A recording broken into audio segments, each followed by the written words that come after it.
You are watching Live OK Television. Life okay समाचारको साथमा Balbatika school Pepsicola learning made simple Jiva live to your style wellness mall natural way to improve your health. नमस्कार, life okay समाचारमा स्वागत छ। नेपालमा बुधबार थप 94 जनामा कोरोना पुष्टि भएको छ। यो सँगै नेपालमा कोरोना संक्रमितको संख्या 2,75,518 पुगेको छ। त्यस्तै थप 55 संक्रमित निको भएका छन् भने हालसम्म 2,71,550 जना संक्रमित निको भएको स्वास्थ्य मन्त्रालयले जनाएको छ। गत 24 घण्टामा कोरोनाका कारण कसैको पनि मृत्यु नभएको मन्त्रालयले जनाएको छ। हालसम्म नेपालमा 3,014 जनाको कोरोनाका कारण मृत्यु भएको छ। हाल नेपालमा 954 जना आइसोलेसनमा र 49 जना क्वारेन्टाइनमा छन् भने 22,24,293 वटा PCR गरिएको मन्त्रालयले जनाएको छ। नेपाल कम्युनिस्ट पार्टीका वरिष्ठ नेता माधव कुमार नेपालले अहिलेको वितण्डाको जिम्मेवार केपी शर्मा ओली भएको आरोप लगाउनु भएको छ। नेकपा एमाले नेपाल खनाल समूहले बुधबार ललितपुर सानेपाको हेरिटेज गार्डनमा आयोजना गरेको राष्ट्रिय कार्यकर्ता भेलालाई सम्बोधन गर्दै नेता नेपालले यस्तो आरोप लगाउनु भएको हो। केपी ओली पार्टी अध्यक्ष भएपछि आफूहरू पीडित भएको नेता नेपालले गुनासो गर्नुभयो। विगतमा पनि पार्टीकै बैठक बोलाइदिनु पर्यो भनेर ओलीलाई अनुनय विनय गर्दा पनि त्यसको सुनवाई नभएको उहाँले बताउनुभयो। त्यस्तै नेता नेपालले मदन भण्डारी फाउन्डेसनको नाममा ओलीले पार्टीभित्र गुटबन्दीको सुरुवात गरेको जिकिर गर्नुभयो। पार्टीमा टिकट वितरण, नियुक्ति तथा कार्य विभाजन लगायतका काममा ओलीले विभेद गरेको उहाँको भनाइ छ। प्रचार विभाग प्रमुख योगेश भट्टराईको नक्कली हस्ताक्षर गरेर राष्ट्रिय भेला स्थगित भएको गलत सूचना फैलाएको नेपालले बताउनुभयो। नेपालले ओलीका स्यालहरू अझै पनि जिउँदै रहेको उल्लेख गर्नुभयो। कतिपयले यो त सम्भवै छैन भनिरहेका थिए, कतिपय सूचना पनि फेक सूचना जारी गरिरहेका थिए। त्यो पनि कमरेड योगेश भट्टराईको हस्ताक्षरको नक्कली कागज टाँसेर के भनेका थिए भने कि अहिले 4 र 5 गतेको भेला स्थगित गरिएको छ। म आफै पनि हेरेँ, होइन यो के पो आएछ, उहाँको नाम सही भएको कागज सही असली हो फेरि, त्यसलाई फोटोकपी गरेर अर्को ढङ्गले टाँसेर अनि अर्को समाचार बाहिर सम्प्रेषण गरिएको रहेछ। त्यसै मान्छेले भनेका रहन्छन् कि यो साइबर स्यालहरू अहिले पनि जिउँदै रहेछ। यो साइबर स्यालहरू अहिले पनि बाँचिरहेकै रहेछन्। हिजो मात्रै नेकपा हुँदाखेरि थियो होला भनी ठानेको त अब नेकपा एमाले पुनर्जीवन पाइसकेपछि सबै हराएर गएको होला भनेको त त्यस्तो रहेनछ। साइबर स्यालदेखि होसियार, भोलि फेरि यस्तै खालका गलत सूचनाहरू जानेछन्, यस्तै गलत सूचनाहरू सम्प्रेषण गरिनेछन्, समाचारहरू आउनेछन् अनि त्यसपछि तपाईँहरूलाई अलमलमा पार्नेछ। कुनै किसिमको अलमलमा पर्नुपर्ने आवश्यकता छैन। अनि उनीहरूले भन्नेछन् यिनै नेताहरू आपसमा लड्न थाले भनेर फेरि समाचार त्यो लानेछन्। यस्ता कुनै पनि भ्रमपूर्ण समाचारमा तपाईँहरू नपर्नुहोला। विधि प्रक्रिया मिच्नेदेखि लिएर पूर्वाग्रहपूर्ण व्यवहार गर्ने कुरासम्म यो सबै कुराको भुक्तभोगी तपाईँहरू हुनुहुन्छ। यस अर्थमा तपाईँहरूमा कुनै भ्रम छैन होला कि नेताहरू पदको निम्ति हानाथाप गरेका होलान् भन्ने परेको छैन होला। यस अर्थमा हामीले उठाइरहेको कुरा के हो भने कम्युनिस्ट पार्टी कस्तो हुनु पर्दछ र कम्युनिस्ट पार्टी कसरी चलाउनु पर्दो रहेछ, कम्युनिस्ट पार्टी निर्माण गर्ने कुरा नै एउटा नयाँ बहसको विषय बनेको छ। त्यस हुनाले 71 सालदेखि 2074 को चैत वैशाखसम्म हामी तत्कालीन समयमा नेकपा एमालेको विभिन्न तहमा सङ्गठित थियौँ, क्रियाशील थियौँ र तपाईँलाई थाहा छ 3 वर्षसम्म पनि पार्टीका कमिटीहरू बनेनन्। केन्द्रीय निकाय सल्लाहकार कमिटीले पूर्णता प्राप्त गरेन। ज्येष्ठ कम्युनिस्ट मञ्च भनेको बनेन। अनि विभिन्न व्यक्तिहरूलाई सङ्गठित गर्नुपर्ने, परिचालित गर्नुपर्ने काम हुँदै भएन। आग्रह पूर्वाग्रह राखिएको थियो।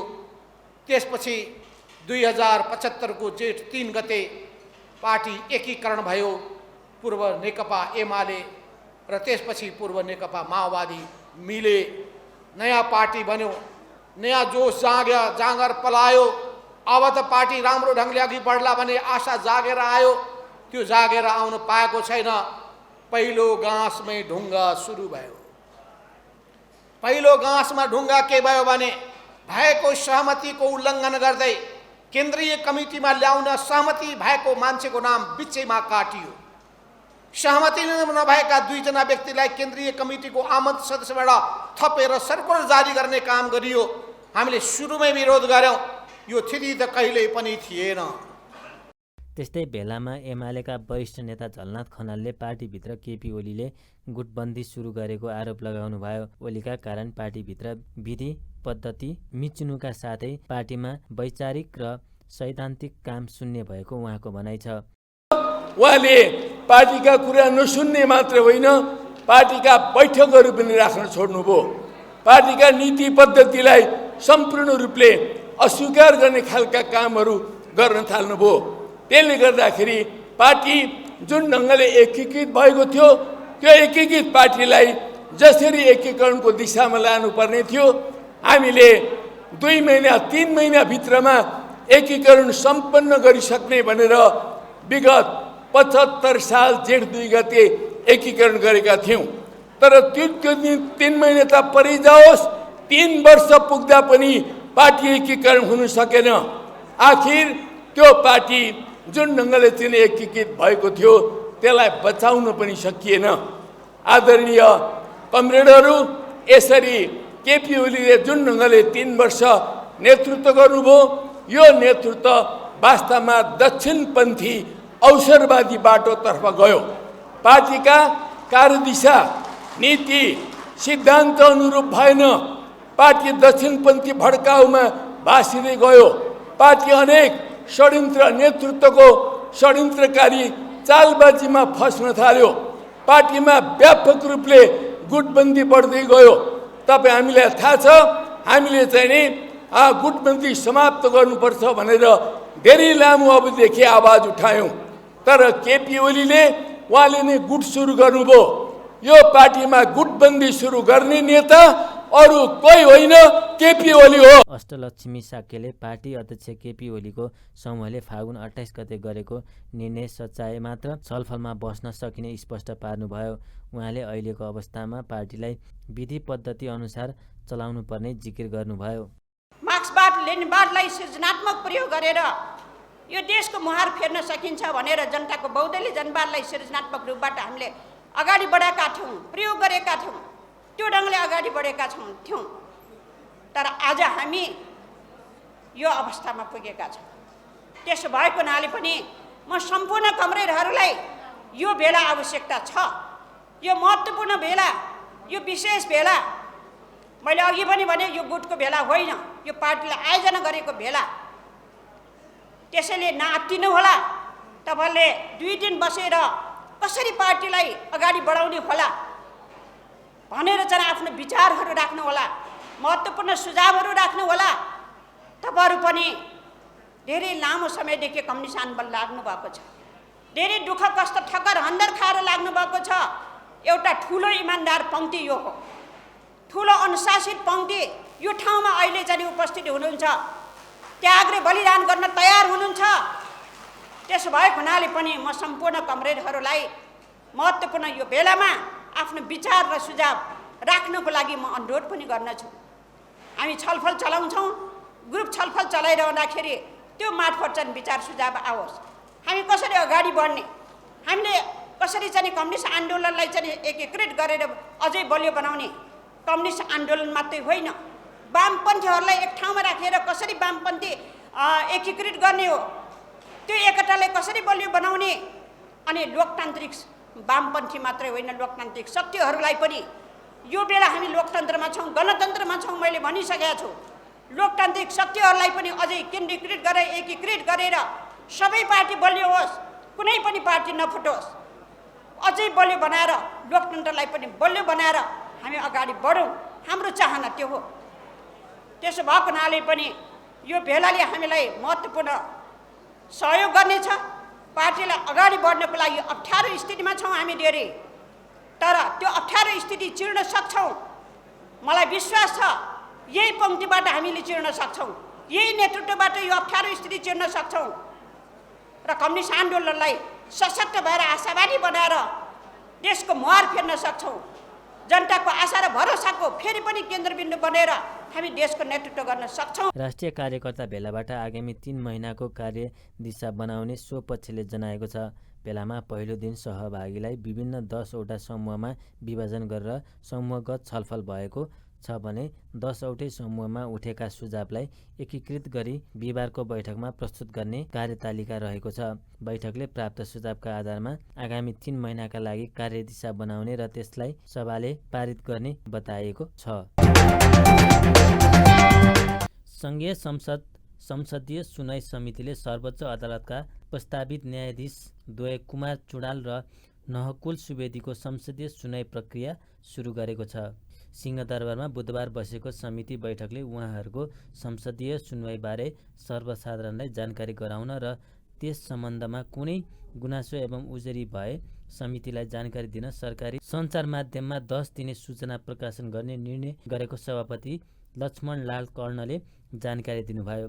न्यायाधीश चुडाल हाल उच्च अदालत पाटन र सुवेदी उच्च अदालत सुर्खेतमा मुख्य न्यायाधीश हुनुहुन्छ। न्याय परिषदको फागुन 28 गतेको बैठकले उहाँहरूलाई सर्वोच्च अदालतका न्यायाधीशमा नियुक्तिका लागि सिफारिस गरी संसदीय सुनवाईका लागि संसद सचिवालयलाई जानकारी पठाएको थियो। समितिले प्राप्त उजुरीमाथि छानबिन गरी प्रस्तावित न्यायाधीशको संसदीय सुनवाई मार्फत योग्यता, क्षमता, आचरण र भावी कार्यदिशाबारे जानकारी लिएपछि नाम अनुमोदन गर्ने वा नगर्ने भनी निर्णय लिने सभापति कर्णले बताउनुभयो। न्याय परिषदबाट 2 जनाको सिफारिस न्यायाधीशमा सर्वोच्च अदालतको न्यायाधीशमा सिफारिस भएर आएको छ। हाम्रो आन्तरिक कार्यविधि अनुसार त्यस्ता सिफारिसहरू आइसकेपछि पब्लिक ओपिनियन, पब्लिकको उजुरी हामी माग्ने गर्ने हाम्रो विधानमा व्यवस्था छ, नियममा व्यवस्था छ। 10 दिनको टाइम दिएर बोलाउने। आज हामीले त्यही निर्णय गर्यौं। 10 दिनको टाइम दिइकन जनरल पब्लिकसँग उजुरी आह्वान गरेका छौँ। उजुरी आइसकेपछि फर्दर बैठक हुन्छ। आजको निर्णय यही हो। उच्च अदालतमा कार्यरत मुख्य न्यायाधीश मध्ये न्यायाधीशका लागि आवश्यक सेवा विधि, शैक्षिक योग्यता, कार्य सम्पादन, वरिष्ठता, अनुभव, विषयवस्तुको ज्ञान, कार्यकुशलता, इमान्दारी, निष्पक्षता र नैतिक आचरण, न्यायिक क्षेत्रमा पुर्याएको योगदान र प्राप्त ख्यातिका आधारमा तुलनात्मक रूपमा योग्यतम देखिएकालाई सर्वोच्च अदालतका न्यायाधीशमा सिफारिस गरिएको परिषदले जनाएको छ।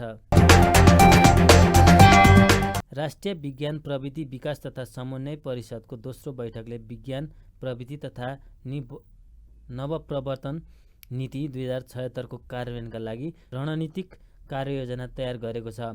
उक्त नीति मन्त्री परिषदको भदौ 26 गतेको बैठकले पारित गरेको थियो। परिषदका अध्यक्ष एवं शिक्षा मन्त्री कृष्ण गोपाल श्रेष्ठको अध्यक्षतामा बुधबार सम्पन्न बैठकले वैज्ञानिक चेतना अभिवृद्धि गर्न र अन्धविश्वास तथा कुरीति हटाउन सामाजिक सञ्जालको प्रयोगमा जोड दिएको छ। वृत्तचित्र तथा रेडियो कार्यक्रम, सडक नाटक जस्ता कार्यक्रम सञ्चालन गर्ने, राजनीतिक, सञ्चार क्षेत्र, उद्योग व्यवसाय र प्राङ्गिक क्षेत्रका उच्च तहका नेतृत्वलाई एउटा मञ्चमा ल्याई विज्ञापन प्रविधिलाई प्राथमिकता दिन वर्षमा 2 पटक उच्च स्तरीय छलफल गर्ने लगायतका कार्ययोजना तय गरेको हो। उक्त कार्ययोजना मन्त्री परिषदबाट स्वीकृतपछि कार्यान्वयनमा आउनेछ। बैठकमा मन्त्री श्रेष्ठले मुलुकको समृद्धिका लागि विज्ञान र प्रविधिको महत्त्व हुने भएकोले प्रस्तावित कार्ययोजनालाई कार्यान्वयनमा सम्बद्ध सबै मन्त्रालय र निकायको सहयोग आवश्यक रहेको बताउनुभयो। उहाँले सरकारले शिक्षा, विज्ञान र प्रविधिलाई सधैँ प्राथमिकता दिने र यसलाई प्रदेश र स्थानीय तहसम्म कार्यान्वयनमा लान आवश्यक रहेको जोड दिनुभयो। यहाँको सन्दर्भमा केही यस्ता खालका चाहिँ झन्झटिलो स्थितिहरू छन्, त्यसलाई पनि यो पार्टको सन्दर्भमा चाहिँ अलि सहज बनाइदिए राम्रो हुन्थ्यो भन्ने खालको यो पनि आएको छ। र अर्को त सुरुमै गृह मन्त्रालयको तर्फबाट चाहिँ नि गृह सचिव न्यौपानेजीले त प्रस्तुत मतलब चाहिँ सामग्री सबै कुराबाट समेटिएर आएको छ, राम्रो छ। यसमा चाहिँ नि आर्थिक पाटो चाहिँ नि छुटेको चाहिँ सङ्केत देख्छ। विदाउट मतलब चाहिँ नि इकोनोमिक मतलब आर्थिक पाटो बिना कुनै चिज त अगाडि बढ्नै सकिँदैन।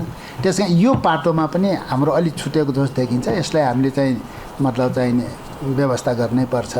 समग्रतामा अब समयले हामीले सोचेको समयभन्दा हामी 1 घन्टा अगाडि 1.5 घन्टा जति अगाडि बढ्यौँ। यो चाहिँ पहिले डिक्लेयर नगरेको पछिका सन्दर्भमा चाहिँ अब तेस्रो परिषदको बैठक सम्बन्धमा हामीले अब यो अलि फेरि यसलाई चाहिँ आवश्यकता पर्यो भने फाइनल डकुमेन्टको रूपमा फाइनल यो सुझावलाई चाहिँ म्यानेज व्यवस्थित गरिसकेपछि यसलाई मतलब चाहिँ सरकारमा चाहिँ प्रस्तुत गर्नु अगाडि यसको चाहिँ फाइनल टचको लागि एकचोटि फेरि बस्नुपर्ने स्थिति पनि हुनसक्छ। स्थितिलाई हेरौँला।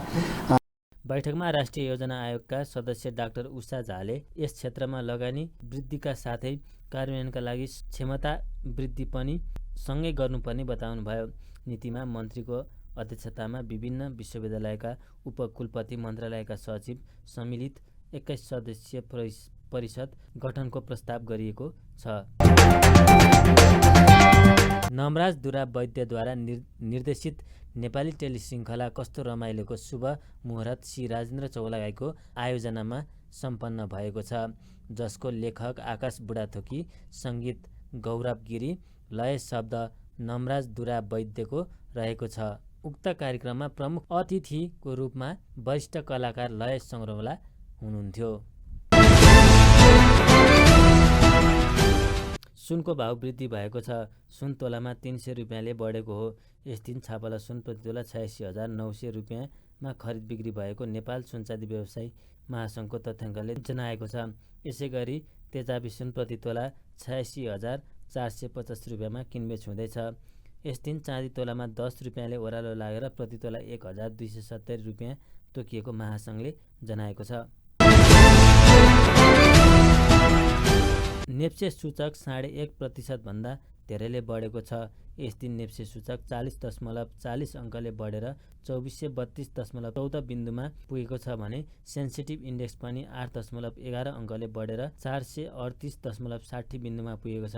112 वटा कम्पनीको 86,26,667 किता सेयर 3 अर्ब 37 करोड 45,52,178 रुपियाँमा खरिद बिक्री भएको छ। सर्वोत्तम सिमेन्टले 60 लाख किता सेयर निष्कासन गर्नका लागि प्रक्रिया अघि बढाएको छ। कम्पनीले बुधबार आइपिओ निष्कासनका लागि ग्लोबल आयामी क्यापिटललाई बिक्री प्रबन्धक नियुक्ति गरेको छ भने एनआइबिएल एस क्यापिटल र प्रभु क्यापिटललाई सह बिक्री प्रबन्धक नियुक्ति गरेको छ। कम्पनीले बुक बिल्डिङको माध्यमबाट आइपिओ जारी गर्न लागेको हो। कम्पनीले बिक्री गर्न लागेको चुक्ता पुँजीको 15% अर्थात् 60 लाख किता मध्ये संस्थागत लगानीकर्तालाई 24 लाख किता, स्थानीय जिल्लावासीलाई 8 लाख किता र बाँकी 28 लाख किता सर्वसाधारणका लागि बिक्रीमा ल्याउनेछ। कम्पनीको आन्तरिक मूल्याङ्कन गर्दा कम्पनीले प्रति किता सेयरको मूल्य 750 रुपियाँ तोकेको छ, तर अन्तिम मूल्य भने संस्थागत योग्य लगानीकर्ताहरूद्वारा बोल कबल विधिवाद निर्धारण हुनेछ। कम्पनीको विगत 3 वर्षको औसत प्रति सेयर आम्दानी 52 रुपियाँ रहेको छ भने गत आर्थिक वर्षको अन्तिमसम्ममा कम्पनीको रिजर्भमा 2 अर्ब 31 करोड रहेको कम्पनीले जनाएको छ। आइपिओ जारी गर्नको लागि कम्पनीले इक्रा रेटिङबाट BBB रेटिङ पाएको छ। हस्त अहिलेका लागि लाइफ ओके समाचार यति नै। हेर्दै गर्नुहोला लाइफ ओके टेलिभिजन। नमस्कार।